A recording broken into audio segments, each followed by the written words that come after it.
On a cold November afternoon in 1970, a group of hikers made a grim discovery in the remote valley of Isdal in Norway. Nestled between steep, foreboding mountains, this area, often referred to as Death Valley, due to its history of tragic incidents, had long been known for its eerie atmosphere. But nothing could have prepared those hikers for what they stumbled upon: the charred remains of a woman lying among the rocky terrain, her body grotesquely twisted and partially burned. The scene was unsettling. The woman's hands were raised in a defensive position, as if she had died shielding herself from an unseen attacker. Her clothes had been set on fire, and strange objects surrounded her, some burned, some intact. Among them were sleeping pills, an empty bottle of liquor, and remnants of a passport that had been almost entirely incinerated. It was immediately clear to investigators that something was deeply unusual about this case. As the police began their investigation, they quickly realized that they had no idea who the woman was. No identification was found on the body, and all labels had been meticulously removed from her clothing. This suggested a deliberate attempt to erase her identity, but by whom? And why? The discovery sent shockwaves through the quiet town of Bergen, the nearest city to the site. The rugged Isdal Valley was known for its beauty, but it was also notorious for past tragedies: hikers who had lost their way and perished in the harsh Norwegian winters. Yet, the circumstances surrounding this woman's death were vastly different. This was no ordinary hiking accident. The evidence suggested foul play, but the crime scene presented more questions than answers. Police immediately cordoned off the area and began combing through every piece of evidence. The forensic team noted that the woman's burns were extensive but inconsistent. Certain areas of her body were more severely affected than others, as if the fire had been controlled or directed. Additionally, there were no clear signs of a struggle near the body, no footprints leading away from the scene, and no weapons in sight. It was as if she had simply appeared there, consumed by fire, and left to be discovered. As news of the case spread, the public became captivated by the mystery. Who was she? How had she ended up in this desolate valley? Had she been running from someone, or had she been lured here under false pretenses? Theories began circulating, some pointing to espionage, others to a tragic suicide, and still others to an elaborate criminal cover-up. One of the most chilling aspects of the case was the methodical nature of the woman's disappearance. Someone, whether it was the woman herself or an unknown perpetrator, had taken great care to ensure that she could not be identified. No fingerprints were found in national databases, and her dental records matched no missing persons. It was as if she had been erased from existence. This discovery marked the beginning of one of Norway's most perplexing unsolved mysteries. Over the following weeks, investigators would uncover even more baffling details: items left behind in a train station, coded messages, multiple false identities, and the possibility that the woman had ties to international espionage. But despite the exhaustive efforts of law enforcement, the question remained: who was the Isdal woman, and what led her to her mysterious fate? When investigators arrived at the remote Isdal Valley crime scene, they were immediately struck by the eerie and unsettling nature of what they found. The woman's body was lying on its back among the rocky terrain, partially charred from an apparent fire. Yet, despite the extensive burns covering much of her torso and face, certain parts of her body remained untouched by the flames. Her hair, for instance, was largely intact, a detail that puzzled forensic experts, as it suggested that the fire had been company. Around the body, investigators found a series of odd objects that only deepened the mystery. Scattered nearby were pieces of clothing, all of which had their labels meticulously removed. A pair of rubber boots lay to the side, the kind often worn by those traveling through wet or rough terrain. A burned-out passport was found among the ashes, though its details were too damaged to be legible. Most disturbing of all was a small blue plastic bottle that appeared to have contained sleeping pills, dozens of. Further examination of the site revealed that the woman had not died from the fire alone.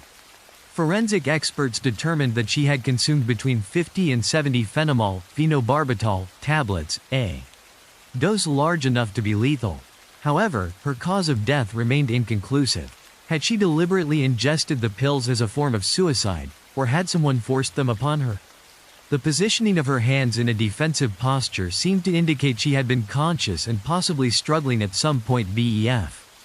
Adding to the enigma was the absence of any clear signs of a struggle near the body. There were no disturbed footprints leading to or from the scene, no obvious signs of an altercation, and no discarded weapon. If the woman had been murdered, the perpetrator had left no physical trace of their presence. If it was suicide, it was one of the most peculiar ones ever recorded. One of the most baffling aspects of the crime scene was the method by which the fire had been started. Investigators found traces of gasoline or another accelerant, suggesting an attempt to destroy evidence. Yet, it appeared that the fire had been deliberately controlled. It had burned the woman's torso and some belongings but left other parts untouched. If this had been an attempt at covering up a crime, why had it been executed so strangely? The forensic team continued to document every detail, but with every answer, more questions arose. The location of the body was also troubling. Isdal Valley was difficult to access, far from common hiking trails. If she had died there voluntarily, why choose such an isolated place? If she had been taken there, why had no one seen or heard anything unusual? As the investigation progressed, the mystery of the Isdal woman grew more complex. With no fingerprints, no identifiable documents, and no clear explanation for the bizarre state of the crime scene, police were left with only speculation. And as they began to trace her final movements, the case took an even stranger turn. As investigators worked to uncover the identity of the woman found in Isdal Valley, they were met with a series of baffling obstacles. Most unsettling of all was the deliberate effort to erase her identity. Not only had the labels been meticulously removed from her clothing, but there was also no trace of any form of identification at the crime scene. In cases of accidental death or suicide, victims are often found with some form of ID, whether a passport, a wallet, or even a simple piece of paper. Here, the first significant clue came days later when police searched a train station in Bergen, the nearest city to Isdal Valley. Inside an unclaimed luggage storage area, they found 2 suitcases linked to the mysterious woman. The contents only deepened the enigma. Among the items were multiple pairs of stylish clothing, a comb, a mirror, and a small selection of cosmetics. However, just like the clothing found at the crime scene, every single label had been removed. Someone had gone to great lengths to. Inside the suitcases, police also found a peculiar notebook filled with coded notes. The pages contained a series of letters, numbers, and symbols that at first glance appeared meaningless. But upon closer analysis, investigators realized that these were likely travel logs, notations of dates and locations where the woman had recently been. Deciphering the codes, police found that she had traveled extensively across Europe, including stops in France, Germany, and Norway. But why would an ordinary traveler? Adding to the mystery, several passports were found in her possession, each bearing different names. It soon became evident that she had used at least 9 different identities, checking into various hotels across Europe under assumed names. When police visited these hotels, staff members recalled her as a sophisticated, well-dressed woman who kept to herself. She spoke several languages, including French, German, and English, but she never revealed much about her background. Her behavior suggested a cow. The use of multiple identities immediately raised suspicions that she may have been involved in espionage. The 1970s were a time of heightened Cold War tensions, with intelligence agencies operating across Europe. Could the Isdal woman have been a spy, using false identities to conceal her movements? Or was she a criminal fleeing from someone or something? Despite extensive efforts, none of the names she used led to any known records. No missing persons reports matched her description, and her finger. With every new discovery, the case became even stranger. Who was this woman who had traveled so widely under multiple aliases? What was she running from or towards? The lack of a clear identity made solving the case nearly impossible. But as investigators continued their search, they uncovered even more unsettling clues that suggested this was no ordinary woman and no ordinary death. As investigators struggled to uncover the identity of the Isdal woman, forensic experts worked to determine how she had died. The autopsy report provided some answers, but it also raised even more disturbing questions. What should have been a straightforward forensic examination turned into a medical mystery that deepened the enigma surrounding her death. The first and most striking finding was the cause of death. While her body had suffered extensive burns, the forensic team concluded that the fire had been set post-mortem or just before she died. The burns were inconsistent, affecting some areas more than others, which suggested a controlled burn rather than an uncontrolled fire. However, the most alarming discovery came from her internal examination. Her stomach was filled with a massive quantity of sleeping pills, enough to be fatal several times over. Toxicology tests revealed that she had ingested between 50 and 70 phenobarbital tablets, a powerful barbiturate used to treat epilepsy and severe insomnia. The sheer amount of the drug in her system strongly suggested an overdose. But a key detail baffled investigators. Despite consuming such a high dose, there were no immediate signs of vomiting or convulsions, which would typically be expected in such cases. It was as if she had taken the pills willingly or had been forced to ingest them under. Adding to the mystery, soot was found in her lungs, indicating that she had been alive when the fire started. This finding contradicted the overdose theory. If the pills had been enough to kill her, she should not have been breathing when the fire was set. This led forensic experts to consider an even darker possibility. Had she been drugged into a weakened state and then set on fire to ensure her death? Further perplexing details emerged when examiners discovered bruises on her neck and body. While these injuries were not severe enough to be considered the primary cause of death, they suggested she may have been restrained or involved in a struggle before her demise. Additionally, there were no clear defensive wounds, meaning that if she had been attacked, she either did not fight back or was too incapacitated to resist. Another strange aspect of the autopsy was the condition of her dental work. The woman had several gold-capped teeth, an unusual feature at the time that suggested she had received expensive dental care, possibly in a country where such procedures were more common, like Germany or Eastern Europe. However, when forensic teams checked dental records internationally, they found no matches. Once again, it seemed as if her entire past had been erased.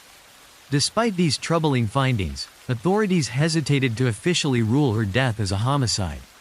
The presence of the overdose pointed to a possible suicide, but the evidence of burns, bruises, and a controlled fire suggested something far more sinister. Was this an elaborate murder staged to look like a suicide? Or was she part of something even more complex, perhaps espionage or criminal activity that required her elimination? The autopsy report provided more clues, but no clear answers. If anything, it reinforced one chilling fact: the Isdal woman's death was anything but ordinary. As investigators tried to piece together the puzzle, they would soon discover even more unsettling connections that pushed the case further into the realm of Cold War intrigue and international mystery. Just days after the discovery of the Isdal woman's body, investigators received a crucial lead. 2 unclaimed suitcases had been sitting in a storage locker at the Bergen railway station. When police opened them, they expected to find answers, perhaps documents that could finally reveal her identity. Instead, what they uncovered only deepened the mystery.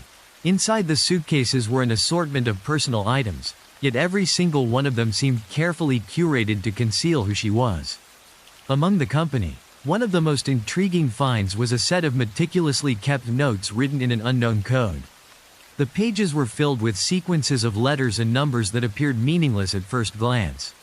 However, after careful analysis, investigators determined that these notes contained a list of cities and dates apparently tracking the woman's movements across Europe. She had visited multiple countries in the months leading up to her death, using a variety of false names to check into hotels. The condition of the suitcases also raised questions. Unlike the items found at the crime scene, these were not burned or damaged.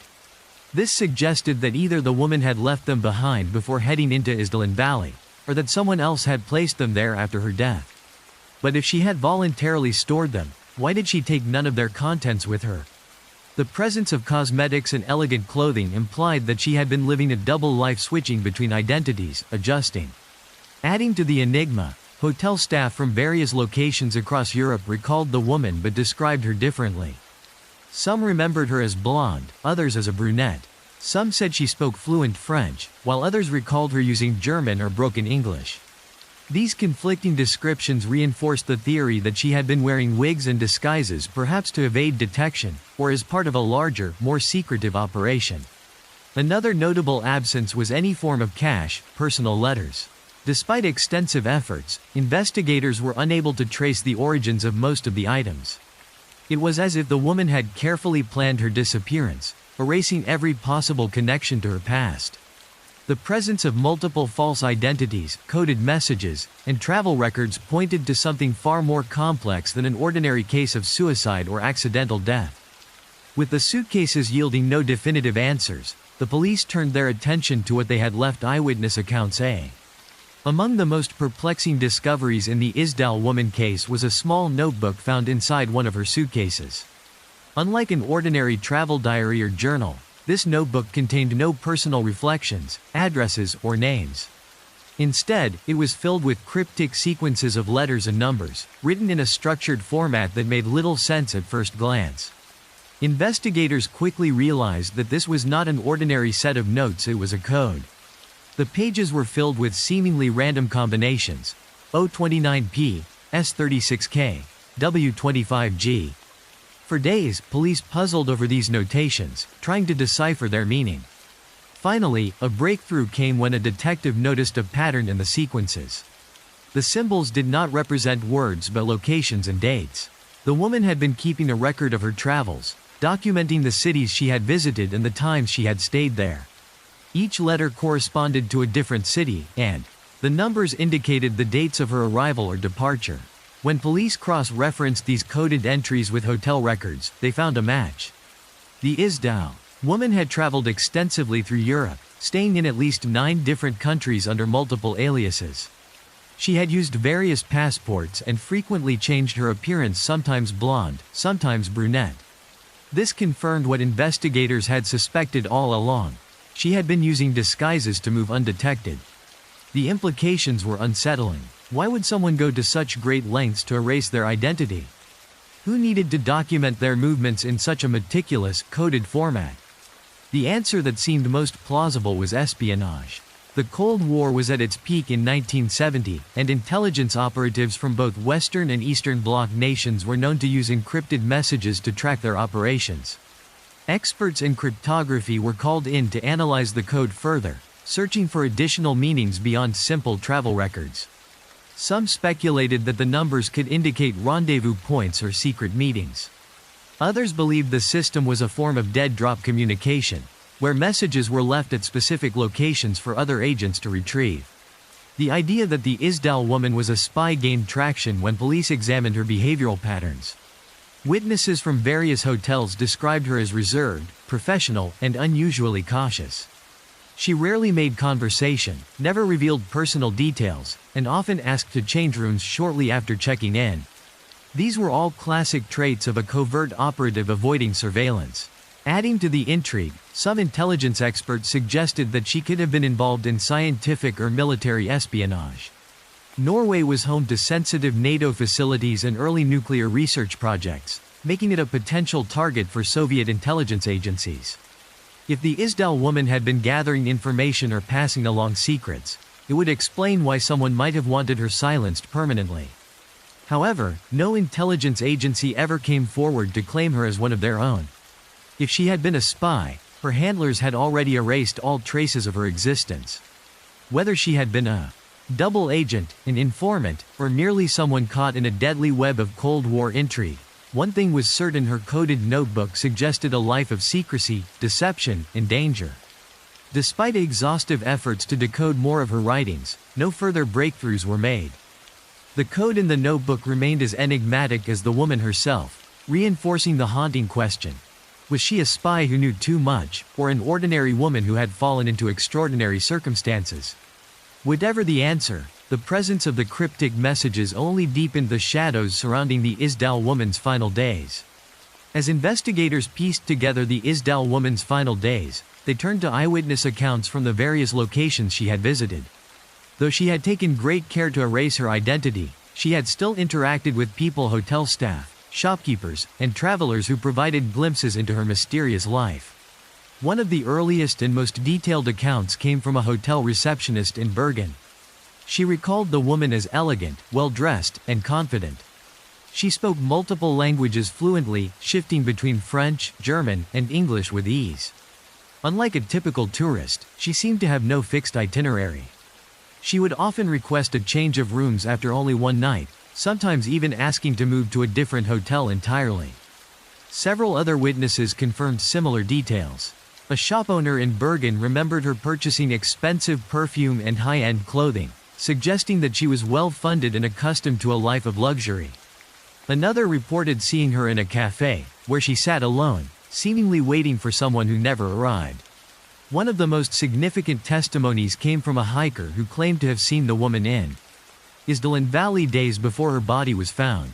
He described her as walking with a tall, well-dressed man who appeared to be in his 40s. The two seemed engaged in an intense conversation, though the man did most of the talking.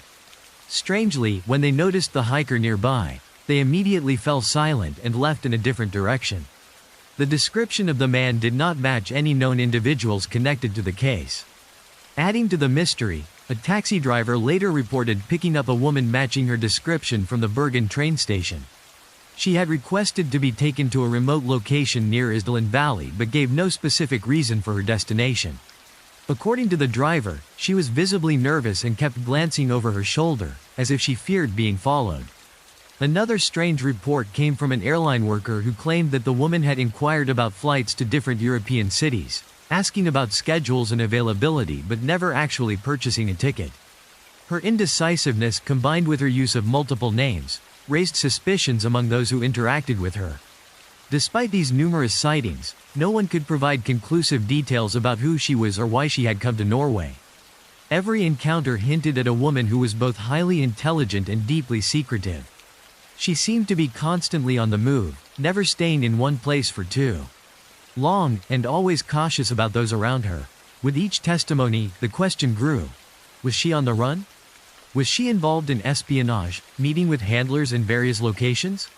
Or was she fleeing from someone who ultimately caught up with her in Isdal Valley? The answers remained elusive, but one thing was clear: her last days were filled with tension, secrecy, and an urgency that suggested she knew she was running out of time. One of the most baffling aspects of the Isdal woman's case was her linguistic ability. Witnesses across different European countries recalled her switching effortlessly between multiple languages, a skill that raised intriguing possibilities about her background. Hotel staff in Norway remembered her speaking fluent French, while shopkeepers in Italy described her conversing in German. In other instances, she was heard using English, though some noted a slight accent they couldn't quite place. The ability to speak several languages with near-native fluency suggested that she was well-educated and perhaps from a background that required frequent travel. Some theorized she may have been a diplomat, a scholar, or a high-level businesswoman. Others leaned toward a more sinister possibility: espionage. During the Cold War era, intelligence operatives often underwent rigorous language training to blend seamlessly into foreign environments. Further complicating matters, different witnesses described conflicting details about her accent. Some thought she had a French inflection when speaking English, while others believed she sounded Eastern European when she spoke German. Experts speculated that she may have deliberately altered her speech to confuse those around her, a tactic commonly used by spies and those attempting to conceal their true nationality. Forensic analysis of her dental work provided another clue. The gold-capped teeth she had were far more common in parts of Eastern and Central Europe than in Western Europe, suggesting she may have had medical care in a country like Poland, the Soviet Union, or Germany. However, no dental records matched her, reinforcing the idea that she had gone to great lengths to erase any traceable history. Her ability to shift identities extended beyond her language skills. She frequently changed her appearance, using wigs to alter her hairstyle, which may have helped her assume different personas. Some who encountered her described her as a brunette, while others swore she was blonde. The presence of multiple wigs in her luggage confirmed that these variations were not mistakes but deliberate choices. Adding another layer of intrigue, intelligence experts suggested that her linguistic dexterity and apparent use of disguises aligned with known tactics of undercover operatives. If she was indeed involved in espionage, she may have been trained to adopt different cultural and linguistic identities at will, making it nearly impossible to determine her true nationality. Despite these clues, investigators could not definitively say where she was from or what her real native language was. No missing person reports matched her description, and no country stepped forward to claim her. It was as if she had existed outside the boundaries of any known identity.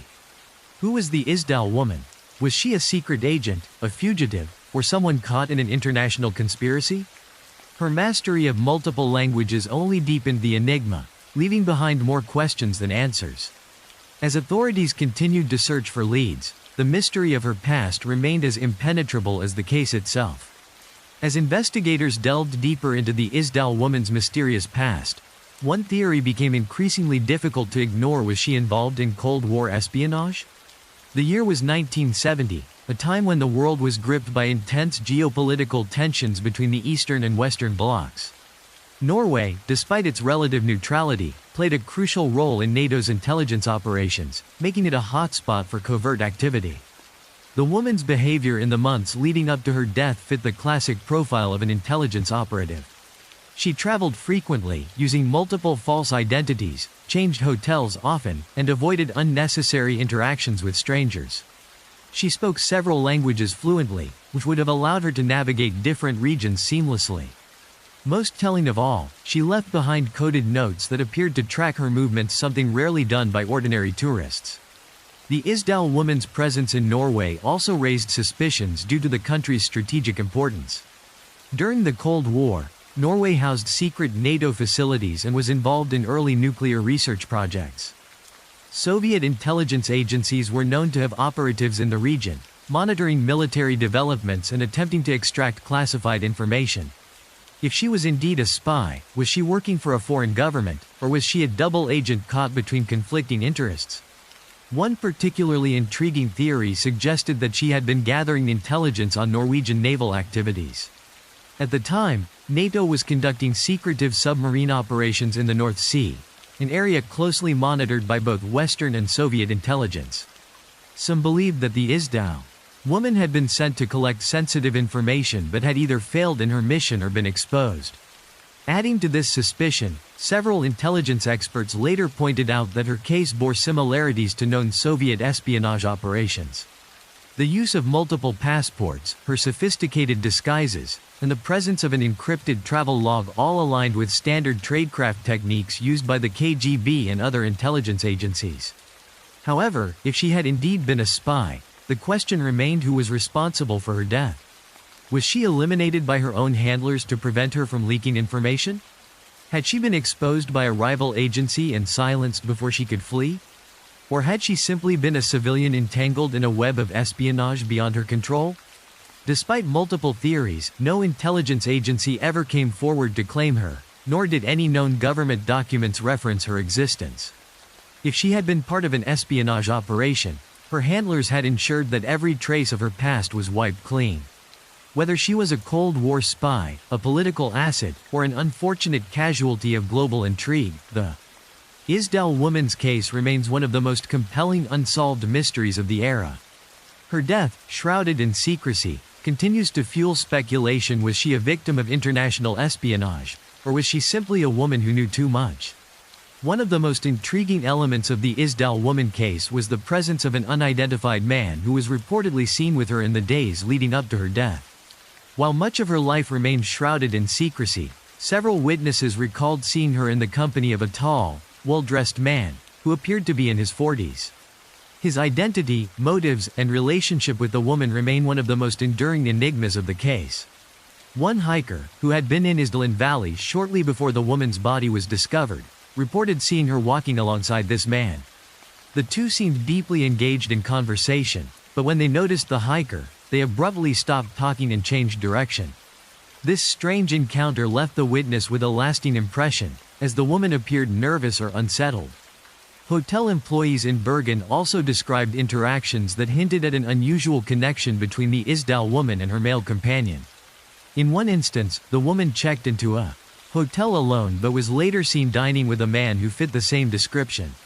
Some staff members recalled hearing them speaking in a foreign language, possibly German or French, though their conversation was hushed. Shortly afterward, the woman requested a room change, something she had done frequently during her travels. Adding to the mystery, a taxi driver later came forward, claiming he had driven a woman matching her description to a secluded location outside Bergen. During the ride, she seemed visibly anxious and kept glancing over her shoulder, as if afraid of being followed. When asked where she was going, she simply replied that she was meeting someone, but gave no further details. Theories about the mysterious man's identity abound.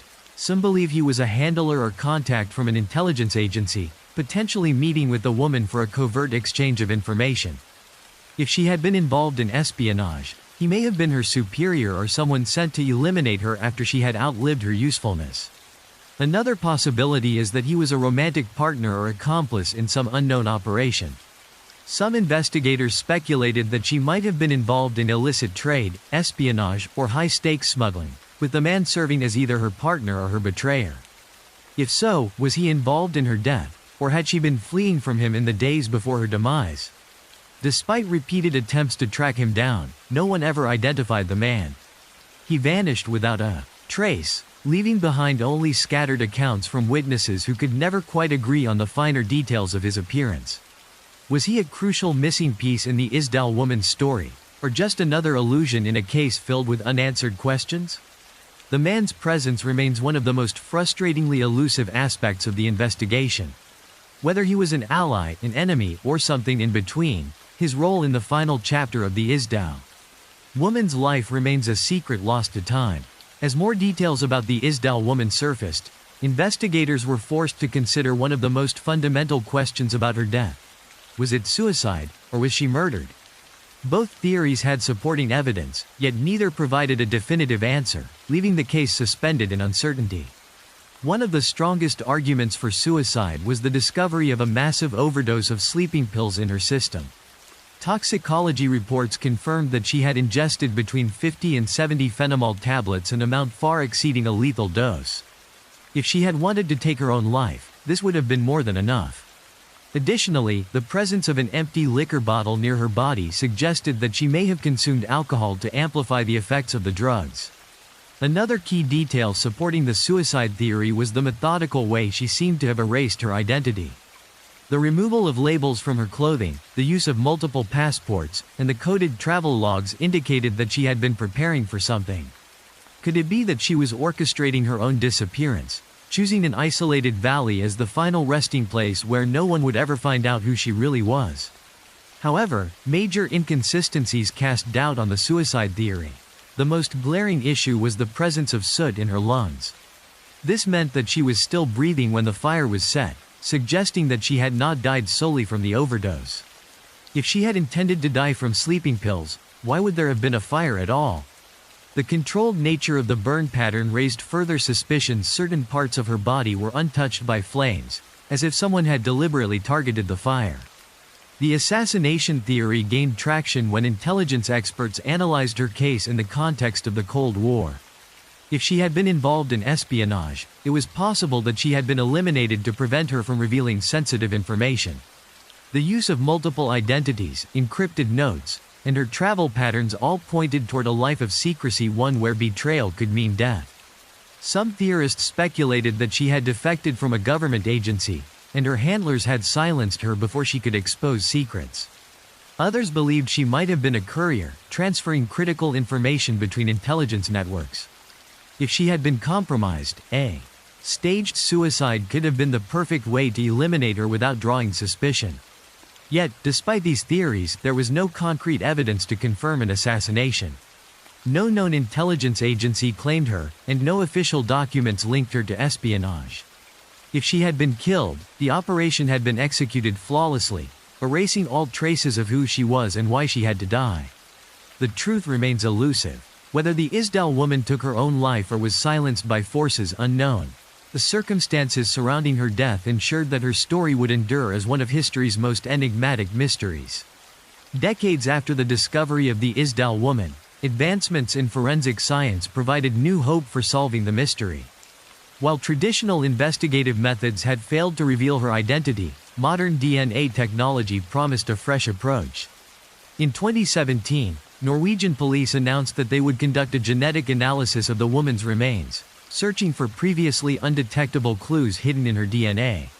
The first breakthrough came when forensic experts managed to extract a usable DNA profile from her teeth.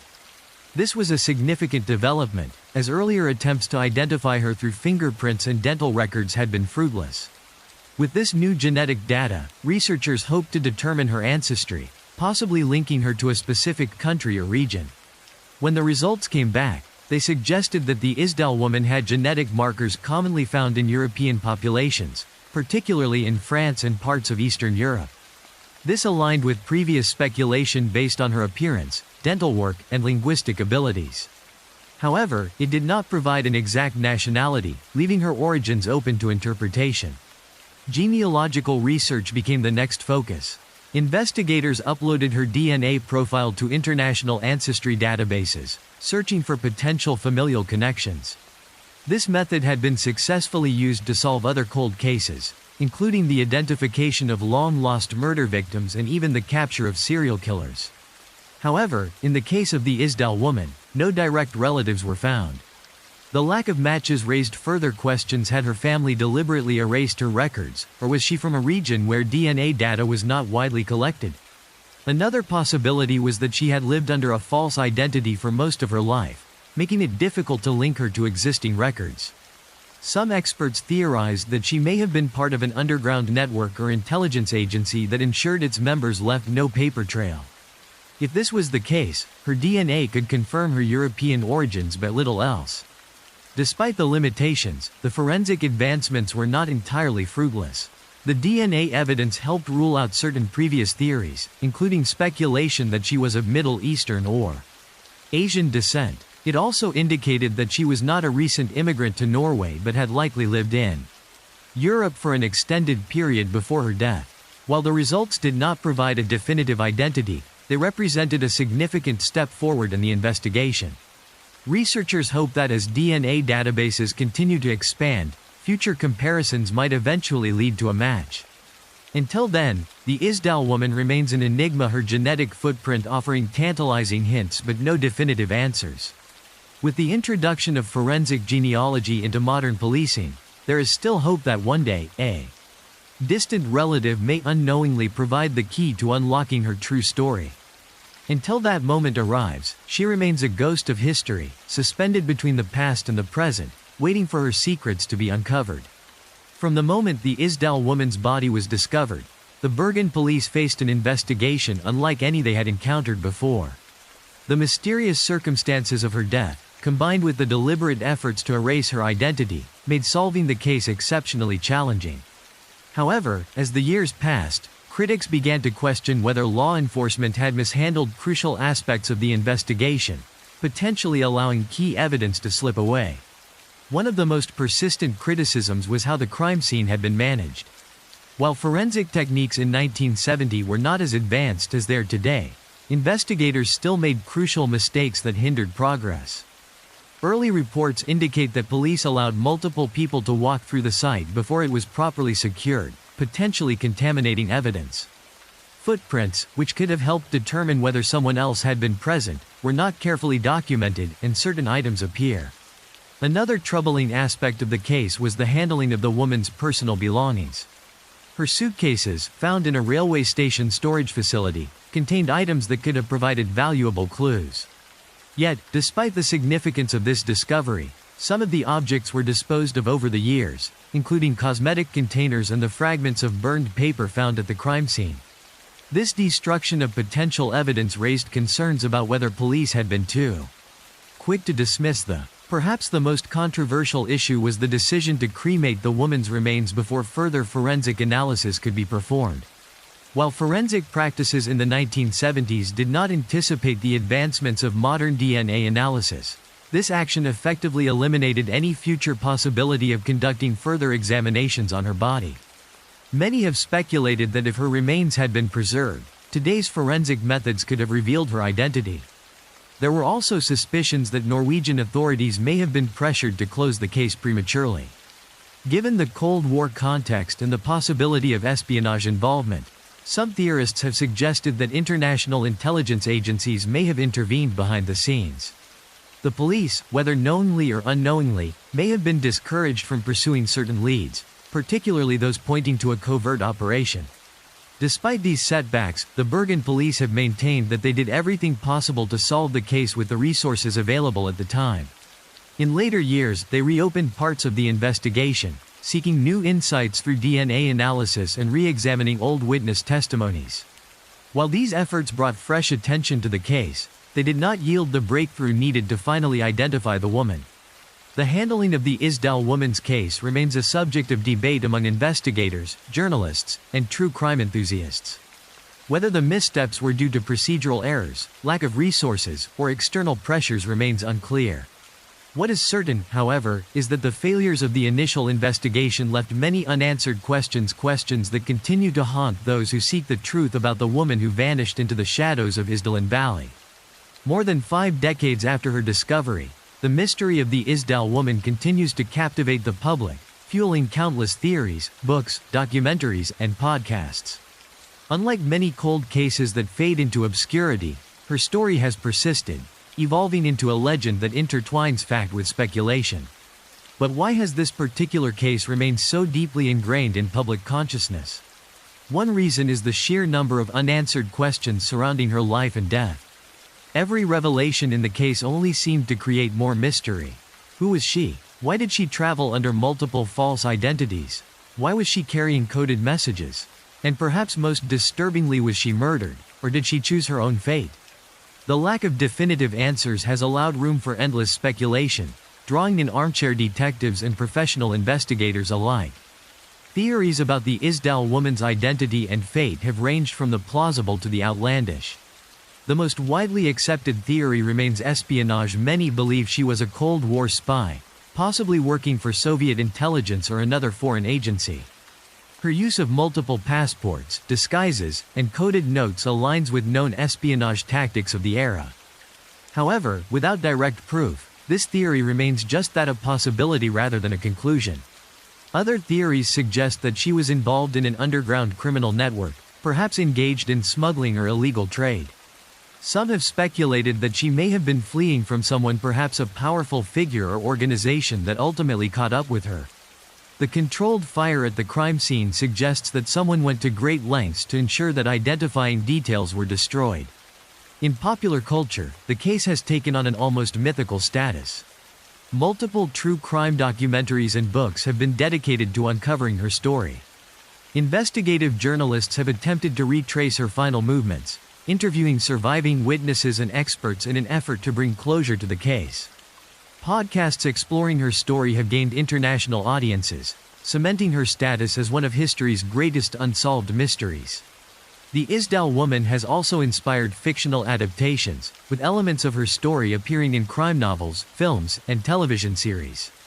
Her case is often compared to other historical mysteries, such as the Somerton Man in Australia, another unidentified individual found dead under suspicious circumstances with cryptic messages left behind. Despite the modern fascination with her case, the Isdal woman remains an enigma. Advances in forensic science may one day uncover her identity, but until then, she exists in the strange space between history and legend, a nameless figure whose story continues to intrigue and haunt those who dare to uncover the secrets of her past. Despite decades of investigation, forensic advancements, and countless theories, the identity of the Isdal woman remains a mystery. What began as a routine police inquiry into an unidentified body in a remote valley has turned into one of the most perplexing unsolved cases in modern history. Every attempt to uncover her story has led to more questions than answers, ensuring that she remains an enigma, a ghost of the past, lost in the shadows of uncertainty. One of the most haunting aspects of her case is that, despite extensive efforts, no family or friends ever came forward to claim her. No missing persons report matched her description, and no nation or intelligence agency acknowledged her as one of their own. In an era of increasing digital records and global connectivity, the fact that a woman could simply vanish without a trace defies logic. How does someone move through multiple countries under false identities, only to disappear so completely? The various theories surrounding her death remain as compelling as ever. Was she a Cold War spy, eliminated before she could reveal classified information? Was she fleeing from someone or something, meeting a tragic end in her desperate attempt to escape? Or was she an ordinary woman caught in extraordinary circumstances, leading to an untimely and unexplained death? Each scenario presents plausible explanations, yet none offer definitive proof. Advancements in DNA research have provided some glimmers of hope, linking her ancestry to parts of Europe. However, without a direct familial match, her true origins remain elusive.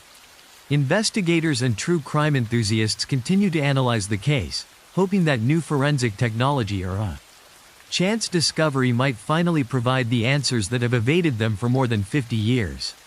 The Isdal woman's story serves as a chilling reminder of how some mysteries remain unsolved, despite the best efforts of investigators. Her case highlights the complexities of identity, secrecy, and the lengths to which some individuals or those who may have sought to silence her will go to ensure they remain unknown. As long as her case remains open, so too does the possibility that one day, her true story will come to light. Until that moment arrives, she remains the woman without a name, the mystery lost in the valley, and the puzzle that refuses to be solved.